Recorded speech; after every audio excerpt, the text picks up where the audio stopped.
सुप्रभात बच्चों, कैसे हैं आप सब। आज हम अपना अगला ट्यूटोरियल शुरू करने जा रहे हैं। अपने पिछले ट्यूटोरियल तक हमने क्या पढ़ा था, हिंदी व्याकरण का पाठ 9 संज्ञा के विकार, जो कि मैंने बताया 3 भागों में विभाजित है, लिंग, वचन और कारक, जिसके 2 भाग हम पढ़ चुके हैं, लिंग और वचन। आज हम अपना तीसरा इसी का पाठ जो है कारक, वो शुरू करेंगे। तो सबसे पहले कारक किसे कहते हैं? संज्ञा या सर्वनाम के जिस रूप से वाक्य से उसका संबंध पता चलता है उसे हम कारक कहते हैं। कारक के 8 भेद हैं, जो कि हम विभक्तियों में पढ़ते हैं। कर्ता, कर्म, करण, संप्रदान आदि संबोधन तक पढ़ते हैं जो। तो इन्हीं का संबंध जब हम पढ़ेंगे अपने इस पाठ में कि वो कैसे प्रयोग होते हैं कारक और उसके चिन्ह, जिन्हें हम परसर्ग या विभक्ति कह सकते हैं, तो ये सब हम पढ़ते हैं अब आगे इसके। तो चलिए हम शुरू करते हैं अपना पाठ 9 संज्ञा के विकार में कारक। कारक।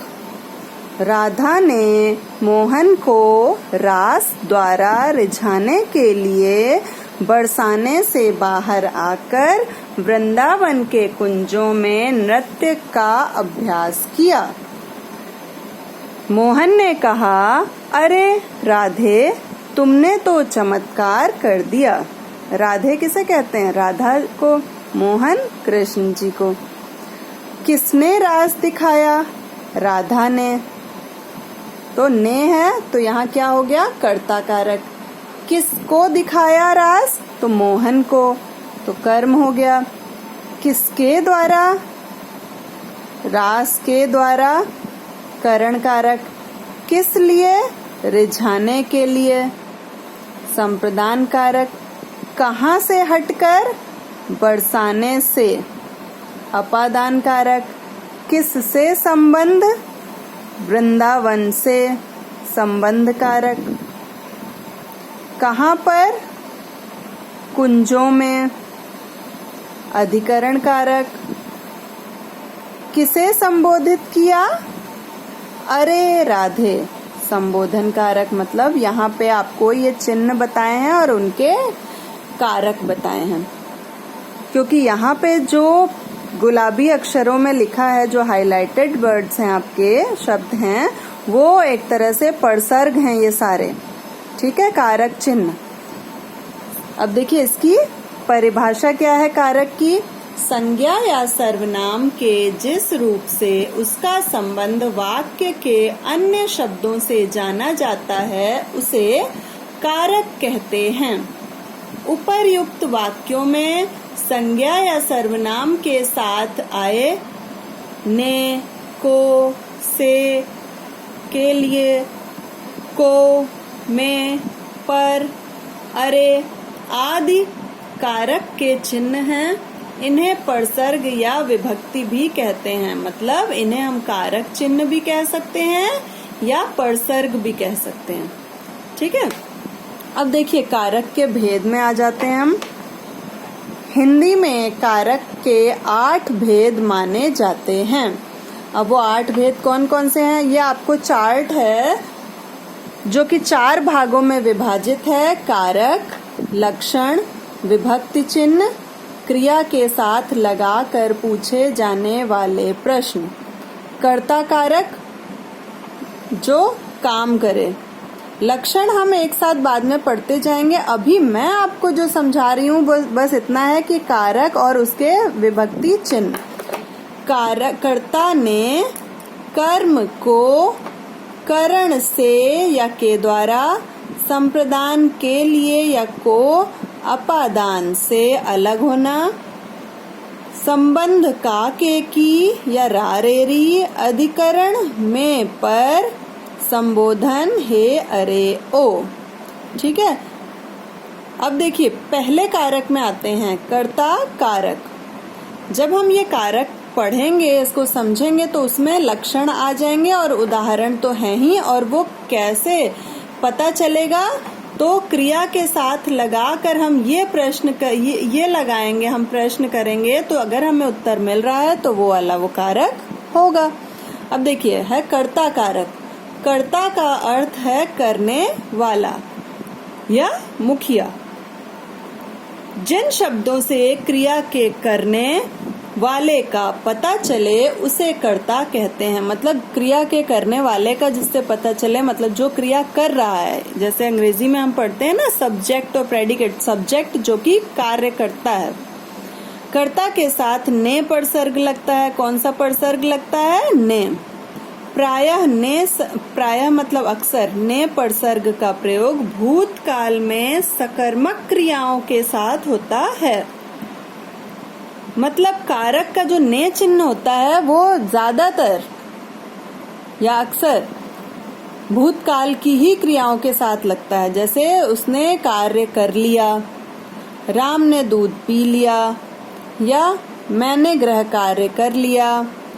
जैसे अब इसमें एग्जाम्पल है रमन ने दूध पी लिया, तो ये भी भूतकाल है ना, हो चुका है ये काम। तो इसमें क्या है? ने लगा है ना। सैनिक ने गोली चलाई। किसने गोली चलाई? सैनिक ने। सुरेश जाता है, मतलब कौन जाता है? सुरेश। आंसर मिल रहा है हमें। मतलब इसमें क्या है? हम किसने या कौन, ये दो में से कोई एक प्रश्न का भी अगर जवाब मिल जाता है तो वहां पे क्या है? कर्ता कारक। कर्म कारक क्या है? इसका परसर्ग है को। जिन संज्ञा या सर्वनाम शब्दों पर क्रिया का फल पड़ता है उसे कर्म कारक कहते हैं। मतलब क्रिया का फल जिस पर पड़ रहा है उसे हम कर्म कारक कहेंगे। कर्म कारक का चिन्ह को है। यह भी कई बार परसर्ग के बिना आता है। जैसे मैंने किताब पढ़ी, मतलब क्या पढ़ा? किताब पढ़ी। ठीक है। अगर हम क्या, देखिए ये है ना क्या या किसे करके अगर हम प्रश्न करेंगे कर्म कारक में, जैसे विभा ने अमित को बुलाया, तो विभा ने किसको बुलाया या किसे बुलाया? तो अमित को। तो यहाँ पे मैंने किताब पढ़ी। अब देखिए यहाँ को चिन्ह नहीं है। यही था ना कि यह भी कई बार परसर्ग के बिना आता है। ये भी इसमें है ये लाइन, ये ध्यान दीजिएगा आप अपनी लाइन। मतलब यहाँ परसर्ग नहीं होगा, लेकिन आपको समझना होगा कि मैंने किताब को पढ़ा ना। अगर हम कहें वह विद्यालय जाता है तो विद्यालय को जाता है होगा ना। तो यहाँ पे किताब में आपका कर्म कारक है क्योंकि इसके साथ ही जुड़ा होता है ये। विभा ने अमित को बुलाया। किसको बुलाया? अमित को। यहाँ पे तो आपको सीधे सीधे आंसर मिल रहा है। फिर अगला है तीसरा करण कारक। कर्ता जिस साधन की सहायता से क्रिया को करता है उसे करण कारक, कारण नहीं करण कारक कहते हैं। मतलब कार्य करने में जो चीज सहायक होती है, जैसे हम कहें वह विद्यालय जाता है, तो मतलब वह आपका क्या हो गया? कर्ता। या राम, अगर हम कहें राम विद्यालय जाता है तो राम हो गया कर्ता, विद्यालय हो गया कर्म। अगर हम कहें राम साइकिल से विद्यालय जाता है तो किसकी सहायता से जा रहा है? क्या साधन है उसका विद्यालय जाने में? तो वो हो जाएगा साइकिल से। तो साधन जो प्रयोग हो रहा है कार्य को करने में उसे हम करण कारक कहते हैं। इसका चिन्ह है से या द्वारा या के द्वारा। जैसे विभव कलम से लिख रहा है। देखिए लिखने की क्रिया तो कर रहा है लेकिन किसकी सहायता से? कलम की, है ना। तो विभव कलम से लिख रहा है, तो इसमें आपका क्या हो जाएगा? करण कारक। विद्यालय को पत्र द्वारा सूचित करो। मतलब अगर बाय चांस हम ये कह दें कि कोई बच्चा एब्सेंट होता है तो हम क्या कहते हैं? लीव एप्लीकेशन लाइए ना आप, है ना। तो प्रार्थना पत्र आपको लाना है या भेजना है किसी के द्वारा, तो वही है कि विद्यालय को पत्र द्वारा सूचित करो। तो किसके द्वारा हमें सूचना मिलती है? अध्यापकों को या अध्यापिकाओं को? पत्र के द्वारा ना आपके, कि आप आज नहीं आएंगे और उसका कारण भी होता है उसमें। तो विद्यालय को पत्र द्वारा, किसके द्वारा? पत्र द्वारा। लेकिन किसको करना है? विद्यालय को। तो यहाँ पे आपका क्या हो गया? विद्यालय को हो गया आपका कर्म कारक। पत्र द्वारा ये हो गया आपका, पत्र द्वारा हो गया आपका करण कारक। हमने इसमें क्या पढ़ा था? से या द्वारा या के द्वारा, इन तीनों में से कोई एक चिन्ह आता है अगर, तो वो करण कारक होगा। ठीक है। तो यहाँ तक आप पढ़ेंगे आज का ट्यूटोरियल। अगर हम सारे आज पढ़ा देंगे तो आप सब मिक्स कर जाएंगे। तो 3 ये पढ़ा रहे हैं, ये 3 कारक अच्छे से पढ़ेंगे।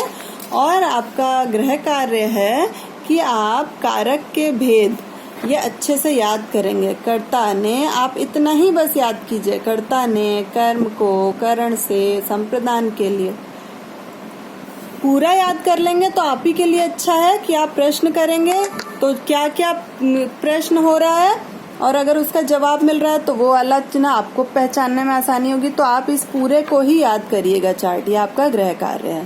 तो आज का ट्यूटोरियल यहीं तक। सब अपना ध्यान रखेंगे और पढ़ते रहेंगे।